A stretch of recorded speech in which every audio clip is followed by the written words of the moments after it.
네, 안녕하세요. 자, 오늘은 이제 8월 19일이네요. 이제 대부분의 학교들이 다 개학을 했죠.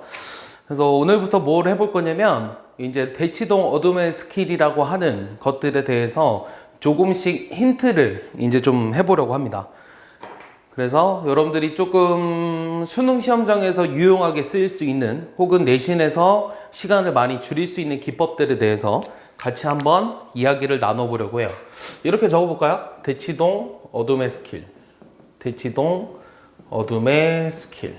이렇게 한번 적어볼게요. 네, 어둠의 스킬. 스컬처럼 보이네요. 스킬. 주제를 이제 몇 가지 해가지고 할 텐데 스킬. 오늘의 첫 번째 주제는 바로 뭐냐면 이 함수의 거리곱이에요. 자, 함수의 거리곱. 이미 많은 학생들이 알고 있을 텐데 이 거리곱이란 무엇이며 어떻게 이제 계산을 많이 줄일 수 있는지에 대해서 한번 이야기를 나눠보도록 하겠습니다. 예제를 한번 볼게요. 자, 어떤 상황이냐면 요 3차함수가 있어요. x 세제곱 블라블라블라. 그리고 요 x축이 이 3차함수와 만나는 점들이 1, 2, 3이에요. 그랬을 때 내가 뭘 구하고 싶은 거냐면 요 4라는 점에서의 함수값을 알고 싶어요. 즉 이거를 fx라고 했을 때 내가 구하고 싶은 게 f4다. 그럼 f4를 어떻게 구하느냐라고 하는 건데, 자, 결론부터 먼저 얘기하고 그 다음에 원리를 한번 얘기해 보도록 하죠. 자, 일단 결론은 뭐냐면은 요 4라는 점에서 요 함수값을 이제 l이라고 한다면 요 f4라는 게 어떻게 되느냐? 이 나머지 점들까지의 거리들의 곱이랑 같다라는 거예요. 자, 무슨 말이냐? 요 L이라고 하는 건 뭐냐면 요 4 빼기 1이랑 4 빼기 2랑 4 빼기 3이랑 같아요. 그래서 결론적으로 얼마냐? 3 곱하기 2 곱하기 1이죠? 그럼 6이에요. 자, 그러면 그러니까 왜 이런 일이 일어나는지를 한번 살펴볼게요. 자, 왜 그러냐면 여기를 지금 X축이라고 했잖아요. 그러면은 이제 손쉽게 생각을 할 수 있는 게 우리가 인수분해죠. 요 함수를 fx라고 했을 때 요 fx라는 식이 어떻게 되냐면 최고차항의 개수가 1이잖아요. 그러면은 x-1, x-2, x-3으로 쓸 수 있어요. 따라서 내가 구하고자 하는 f4라고 하는 거는 요 지금 이 거리들의 곱이랑 같죠? 그래서 여기다 4를 집어넣으니까 4-1, 4-2, 4-3이 된다는 거예요. 그래서 이제부터는 이것 때문에 우리가 만약에 그림이 이렇게 그려져 있을 때 이 점에서 함수값이란 그냥 여기다가 이제 여기까지 거리들의 곱이랑 같다라고 얘기할 수 있어요. 이해하십니까? 자, 근데 이 3차 함수가 꼭 이렇게 x축과 세점에서 만나지는 않죠. 그럼 어떤 경우도 있냐면 이렇게 중근이 있는 경우도 있거든요. 그럼 중근이 있는 경우는 어떻게 되냐면 예를 들어서 여기가 1이고 여기가 5고요. 그다음 여기가 이제 7이라고 한번 해볼게요. 그럼 내가 구하고 싶은 게 요 지금 fx라고 할게요. 근데 이번에는 최고차항 계수를 2라고 한번 해보겠습니다. 그럼 어떻게 되냐면 요 중근까지를 우리가 이제 제곱을 해주는 거예요. 여기는 4죠. 여기는 2죠. 그러면 이제 어떻게 되냐면 f5라는 값이 5 빼기 1의 제곱.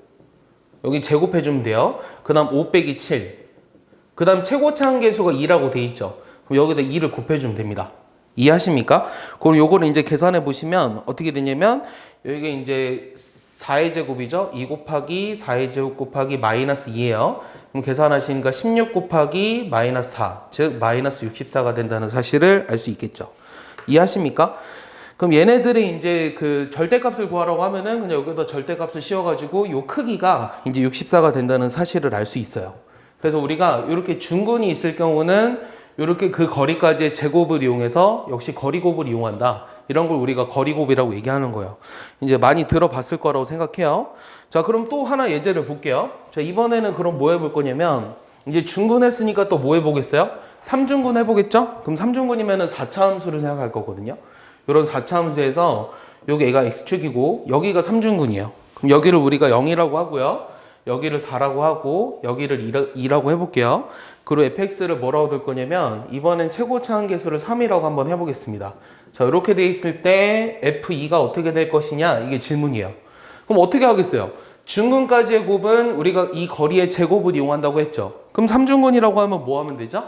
네, 그렇죠. 세제곱을 이용하는 거예요. 즉 f2라고 하는 거는 요 거리 2입니다. 그러면 2 빼기 0 이거의 세제곱 그 다음에 2 빼기 4. 그 다음에 여기 최고차항 계수가 3이죠? 그럼 여기다 3을 곱하시면 돼요. 그럼 어떻게 되냐면 3 곱하기 8 곱하기 마이너스 2니까 마이너스 48이다. 이렇게 할 수 있겠죠. 그래서 우리가 보통 이렇게 나와 있을 때 f2를 구하라고 하면 이 fx를 생각을 해야 되는데 뭐 손쉽게 생각을 하시면 x 세제곱이랑 이제 x-4의 곱에다가 거기 최고차항 3을 곱해서 식이 나올 거고 우리가 그 식을 굳이 쓰지 않고 그냥 여기 바로 이렇게 해서 계산할 수 있다라는 거죠. 알겠습니까? 네. 그러면 조금 더 응용을 한번 해볼게요. 그 응용이라는 게 뭐냐면 이번에는 x축과 만나지 않을 때는 어떻게 되냐라는 거예요. x축과 만나지 않았을 때 이 함수의 거리곱은 어떻게 될 것이냐. 자, 다시 한번 적어볼까요? 뭐 한다고요? 자, 오늘은 이 함수의 거리곱에 대해서 한번 얘기를 해보자고 했는데 지금 중근과 삼중근에 대해서 얘기를 했죠. 그러면은 이번에는 그림이 어떻게 나와 있는 경우냐면 자, 이렇게 나와 있고요. 여기가 더 이상 x축이 아니라 여기가 y는 4입니다. 그랬을 때 여기 만나는 x 값이 하나는 0이고 여기는 4고 이번엔 여기가 3이에요. 그랬을 때 요 fx라는 게 지금 어떻게 식이 쓰여져 있냐면 2x 세제곱 어쩌고 저쩌고 이렇게 쓰여져 있어요. 이랬을 때 f3을 어떻게 구할 거냐는 거예요. 그러면 여기까지 거리를 내가 모르니까 요 거리를 L이라고 한다면 이번엔 어떻게 생각을 하시면 되냐면 요 F3이라고 하는 것은 원래 요 거리라는 게 원래 그 아까는 이제 그 뭐라 그랬죠? 그러니까 아까는 X축이었잖아요. X축이니까 3 빼기 0의 제곱에다가 3 빼기 4를 곱하고 최고차항 계수를 곱해서 했잖아요. 근데 이번에는 여기가 4기 때문에 요거를 우리가 평행이동 생각한다고 생각하시면 돼요. 평행이동 한다고 생각하시면 되는데 그럼 요 거리 L에서 요 4를 빼주면 요 거리 L에서 4를 빼주면 거꾸로 썼네요. 요 4에서 L을 빼줘야 되겠죠.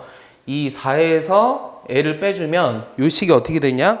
그러면은 요 L이라는 게 아까 뭐였냐면 우리가 3 빼기 0의 제곱 곱하기 3 빼기 4에다가 최고차항 계수 2를 곱해줬죠? 네, 여기가 4 빼기 18 그래서 마이너스 14 이게 되는 게 맞는 것 같아요. 4 빼기 18 해가지고 얘가 마이너스 14다 이렇게 되는 거죠. 네, 요런 2차 함수가 있거든요. 요 2차 함수가 있고 그 다음 여기가 대칭축이에요. 그리고 여기 거리가 L이라면요. 요 거리가 L이라면 이거 되게 많이 써요. 여기가 이제 ax 제곱으로 시작하는 그 2차 함수라고 했을 때 요 함수 값이 어떻게 되냐면 요 함수 값이라고 하는 거는 이 al의 제곱이 이 길이가 돼요. 알겠습니까? 이거는 왜 그렇겠습니까? 우리가 식으로 한번 세워볼까요? 여기를 x축이라고 한번 해볼까요? 그럼 우리가 식으로 세웠을 때 여기를 뭐 어디로 잡아도 상관없지만 그 여기를 뭐 임의대로 알파 베타라고 생각해봐요. 그러면은 여기를 0이라고 두고 알파라고 하고 베타라고 한번 해보면은 거리가 L이니까 여기를 어떻게 두면 되겠어요? 여기를 거리를 L이니까 뭐라고 두면 되냐면 여기를 L이고 마이너스 L이라고 두고 요거를 Y는 A의 X 빼기 L에다가 X 플러스 L이라고 두면 되죠. 그럼 여기다가 0을 집어넣으면 되잖아요. 그럼 요 길이가 AL 제곱이라는 걸 증명한 거죠. 그래서 이렇게 손쉽게 할 수 있습니다. 그 다음에 4차 함수도 마찬가지예요. 요 4차 함수에서 여기가 지금 여기서부터의 거리가 L이고 여기서부터 거리가 L일 때 여기는 또 어떻게 되느냐? 요 4차 함수의 최고차항 계수가 물론 A일 때 요 거리는 AL의 4제곱이 된다라는 거예요. 그래서 이것도 많이 쓰이기 때문에 알고 계셔야 됩니다. 그래서 오늘은 짤막하게 요 함수의 거리곱에 관해서 얘기를 했어요. 예제를 굉장히 많이 들을 수 있기 때문에 여러분들이 예제를 조금 보실 필요가 있거든요. 그러면은 예제를 하나 봐볼게요. 예제를 하나 적어줄 테니까 여러분들이 풀 수 있는지 한번 보겠습니다. 약간의 시간을 줄게요. 자, 뭐가 있냐면 예제는 최고차항의 개수가 1인 3차함수 fx가 자, fx가 일단 최고차항 개수가 1이니까 이렇게 쓰여져 있대요. 그리고 x는 4에서 이 극소값 m을 갖는다고 했습니다. 그랬을 때 F1이랑 F4가 같을 때 얘네들이 같고 요 F5는 10이다. 그랬을 때 요 극소값을 한번 찾아봐라. 이게 질문이에요. 잠깐 시간을 주겠습니다. 그럼 요거를 이제 방금 배웠던 함수의 거리곱으로 어떻게 풀 것이냐. 이게 나의 질문이에요. 일단 그림을 좀 생각해 볼까요? 그림을. 요게 3차 함수인데 극소값이 m이라고 했으니까 여기가 지금 y는 m이죠. y는 m이고 f1이랑 f4랑 같다 그랬는데 여기가 4고 여기가 1이에요. 그리고 f5가 10이래요. 그럼 요 5일 때 요 함수값이 요게 f5인데 여기가 10이라고 돼 있죠.